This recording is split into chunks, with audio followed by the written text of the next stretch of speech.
Good afternoon, friends. It's Mrs. M. Today we're going to read The Seven Silly Eaters by Marianne Hoberman and illustrated by Marla Frazee.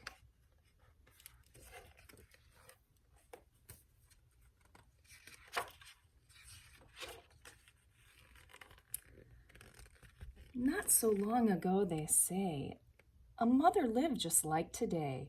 Mrs. Peters was her name. Her little boy was named the same.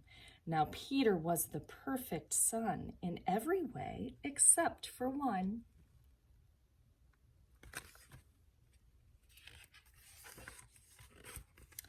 When Peter was just 1 year old, he did not like his milk served cold.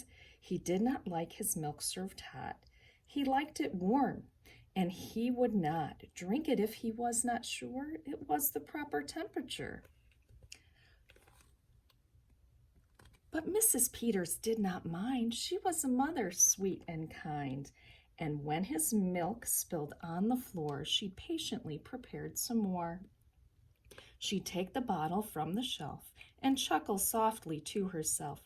What a silly sort of eater is my darling baby Peter.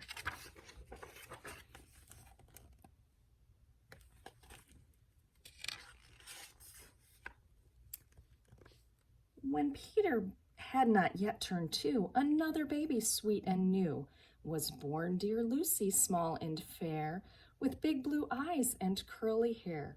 But long before this child was grown, she had opinions of her own, of what she'd eat and what she'd not. She hated milk, both cold and hot, and warm was worst of all. Instead, whenever Lucy dear was fed, she bellowed for pink lemonade, not from a can, oh no, homemade.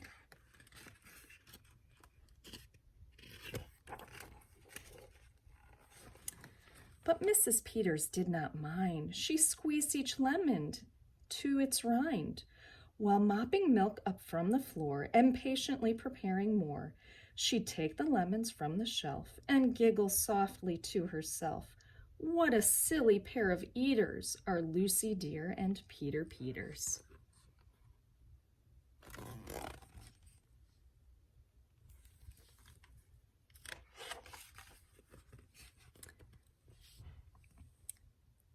Now Lucy grew and Peter grew, till he was 3 and she was 2. And who was one? Why, little Jack, with eyes so brown and hair so black, a happy baby never cross, but all he'd eat was applesauce. Peeling apples by the pound, Mrs. Peters faintly frowned. She'd take the apples from the shelf and murmur weakly to herself, what a silly bunch of eaters are Lucy, Jack, and Peter Peters.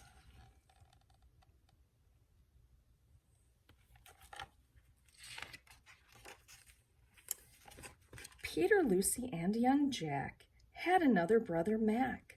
Mac was charming, round, and plump, but if his oatmeal had a lump, Mac would dump it on the cat. Mrs. Peters didn't like that. But since she loved her children 4, she'd strain the oatmeal 2 times more. She'd take it from the pantry shelf and mumble sadly to herself, what a foolish group of eaters are all my precious little Peters.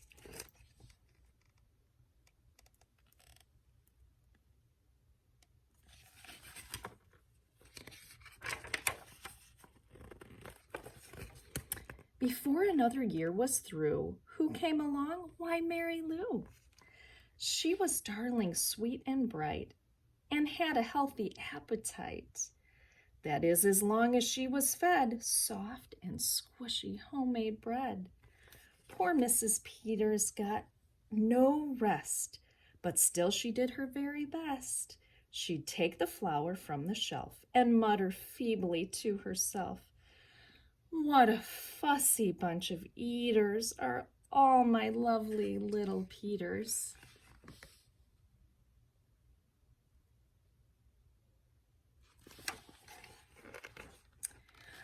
A year rolled by, the children grew. They really are a splendid crew, sighed Mrs. Peters, pinning pins and diapering her brand new twins, little sisters, quick and smart, impossible to tell apart.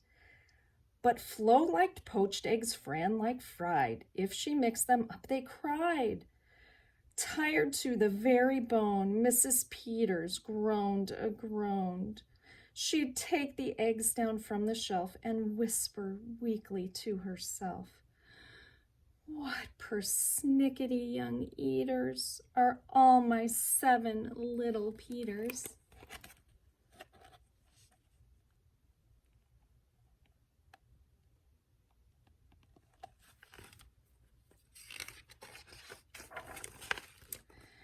Now time went by, as time will do, and as it passed, the children grew.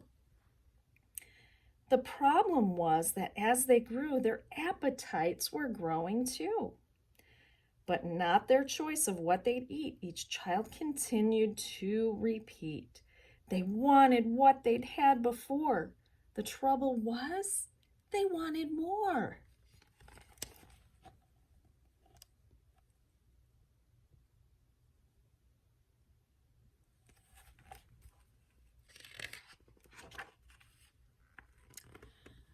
Creamy oatmeal, pots of it, homemade bread, and lots of it. Peeling apples by the peck, Mrs. Peters was a wreck.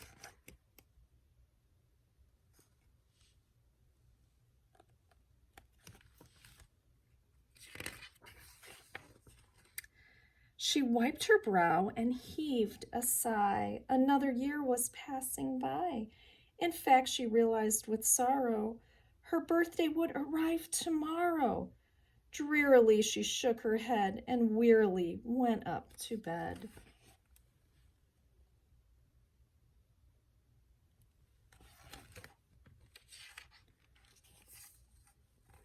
She thought the children had forgot her special day, but they had not. At the crack of dawn, they all began to carry out their secret plan. Mrs. Peters would be fed a birthday breakfast in her bed, a breakfast made of all the foods that kept them in such happy moods.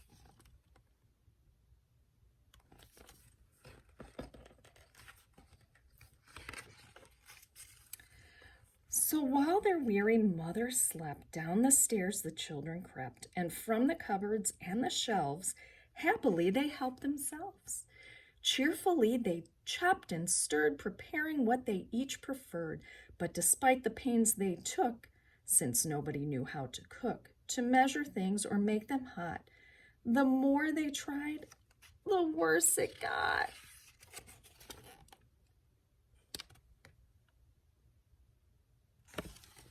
What a mess. First, Mac's oatmeal turned out lumpy, which made poor Mac turn grim and grumpy. In fact, the lumps got him so cross he dumped them in Jack's applesauce. This bothered Jack so much he threw it in the dough of Mary Lou, who tossed the mishmash that made straight into Lucy's lemonade. Oh no! And that put her in such a huff, she poured the icky, sticky stuff into the double frying pan that held the eggs of Flo and Fran, who flung the hodgepodge on the spot into the milk in Peter's pot.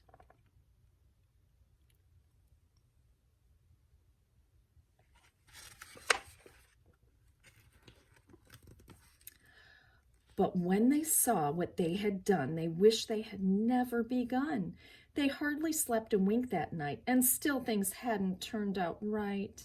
And even though they tried their best, it hadn't worked. They were depressed.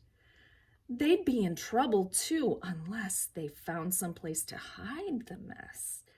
The oven seemed the perfect spot. They all forgot it still was hot. They stuck the pot inside and then they went back to bed again.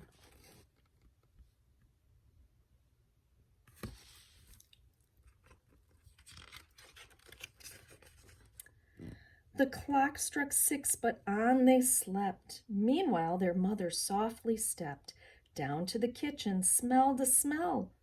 What could it be? She could not tell. It smelled so good, she sniffed some more and opened up the oven door. She woke the children with her cries. They all came running in surprise, and in the kitchen what they found was Mrs. Peters dancing around. And in the oven, no mistake, a pink and plump and perfect cake.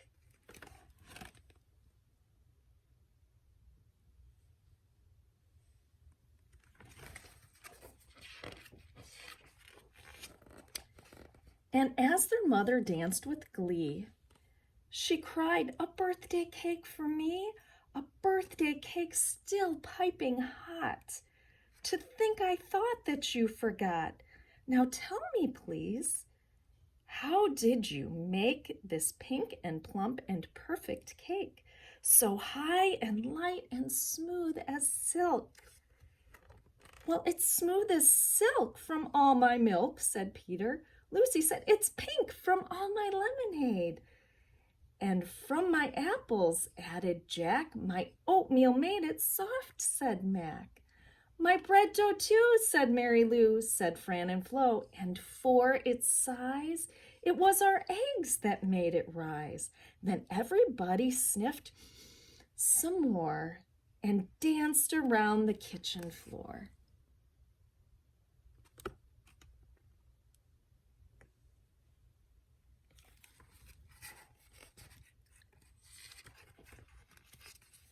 They put the cake upon a dish and lit the candles, "Make a wish."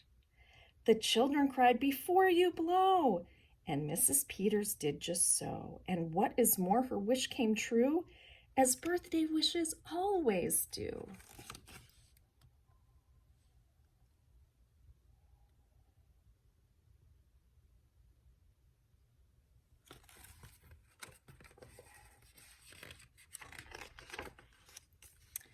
And from that day to this, 'tis said, the Peters family all is fed.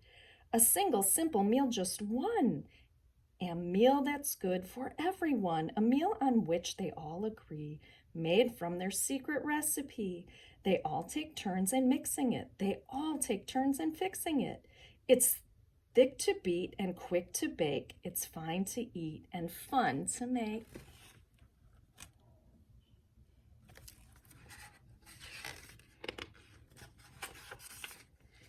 It's Mrs. Peters' birthday cake.